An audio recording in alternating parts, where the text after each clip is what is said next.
перчатки в карманах шепчут: подожди до утра, до утра. Но странный стук зовет дорогу.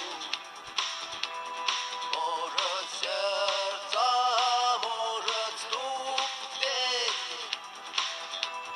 И когда я обернусь на пороге,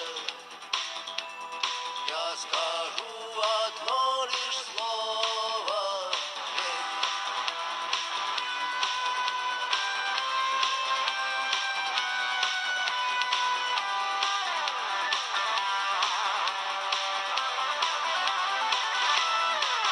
И опять на вокзал, и опять к поездам, и опять проводник выдаст белье и чай.